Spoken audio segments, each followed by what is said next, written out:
Hello, welcome to my channel corporate lifestyle. আরও একটা নতুন ভিডিও নিয়ে চলে এসেছি। জানি সকাল সকালই চা দেখিয়ে স্টার্ট করলাম, কিছু করার নেই, কারণ ঘুম থেকে উঠেই চলে এসেছিলাম রান্নাঘরে চা খাও বলে। দার্জিলিং স্পেশাল চা, সদ্যই আমরা দার্জিলিং ঘুরে এসেছি, তো সেই জন্য আমরা আজকে খাবো দার্জিলিং চা। যেহেতু বানিয়েছি অনেক বছর পর, সেই জন্য আমি বাবুকে জিজ্ঞেস করলাম কী রে কেমন হয়েছে। ও মোটামুটি ভালোই ফিডব্যাক দেয়।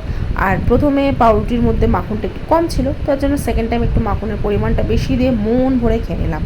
সাথে আজকে ছিল জিলাপি। প্যাঁচটা দেখে আমার অত ভালো লাগেনি, তার জন্য জিলাপিটা রেখে দিলাম। আর এই যে এক এক করে দুটো বিছানা গুছিয়ে নিয়েছি। আজকে খেয়েছি আগে, তারপরে বিছানা গুছিয়েছি। আর এত জোর খিদে পেয়ে গেছিলো, মাঝে মাঝে একটু অনিয়ম করলে ভালোই লাগে। আজকে সব থেকে বড় কাজ ছিল আমার মাথায় হেনা লাগানো। হ্যাঁ, এক যুগ পর আমি হেনা লাগাচ্ছি, কারণ আমি সময় পাই না। তো সেই জন্য ঘরে সবাই ব্যস্ত থাকায় কিছু করার নেই, আপনা হাত জগন্নাথ কথাতেই গেছে, তার জন্য নিজের কাজ নিজেই করে ফেললাম। একা একাই মাথায় লাগানো কমপ্লিট হয়ে গেছে। আর জানি দেখতে আমাকে খুবই সুন্দর লাগছিলো, তার জন্য একটু আয়নায় দেখে নাটক করে নিলাম। আর এদিকে বাবুকে নিয়ে চলে এসেছি ছাদে, দুজনে হাসি ঠাট্টা করতে করতে জামা কাপড় তুলছিলাম। আর যুগ যুগান্তর পর কাজ করলে যা হয়, দড়িটা ছিঁড়ে গেল, কী আর করবো, মায়ের থেকে বকা খেতে হবে, এর বেশি তো কিছু না, কারণ মার ছোটোবেলায় অনেক খেয়ে নিয়েছি, সেই জন্য এখন আর প্রয়োজন নেই। আর রান্নার দায়িত্বে আজকে আমি, শেফ পূজা। হ্যাঁ, করবো আজকে চিকেনের পুরো ভিডিও আসবে, দেখে নেবেন।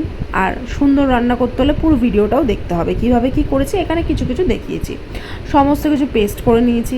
এবার ধীরে ধীরে কড়াইতে আদা রসুন পেঁয়াজ সমস্ত কিছু দিয়ে রান্নাটা ভালো করে কষিয়ে কষিয়ে করে ফেলেছি। জানি কষালে কিন্তু চিকেনটা খুব ভালো হয়, আর আমি খুব সময় নিয়ে করেছি।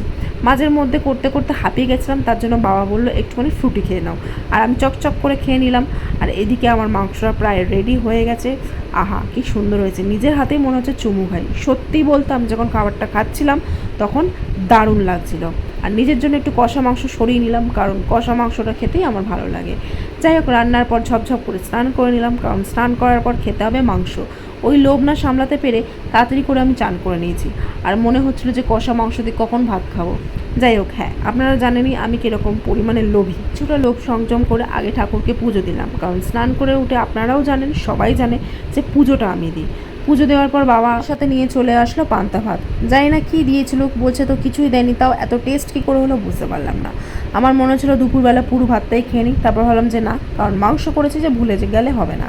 বসে পড়েছি খেতে। আছে শুধু চিকেন নয়, চিকেনের সাথে কিন্তু বড়া ভাজা আছে। কি বড়া ভাজা আছে জানি না, ভুলে গেছি, কারণ এক যুগ পর ভিডিওটা দিচ্ছি। সাথে ছিল ডাল। চলুন তাহলে শান্তি করে খেয়ে নিই, তারপরে আমাকে ঘুমাতে হবে, যেহেতু অফিস ছুটি নিয়েছি। ছুটিতে এমনি অফিস যায় না, কারণ রক্ত চষার জন্য প্রত্যেক দিনই কাজ করতে বলে।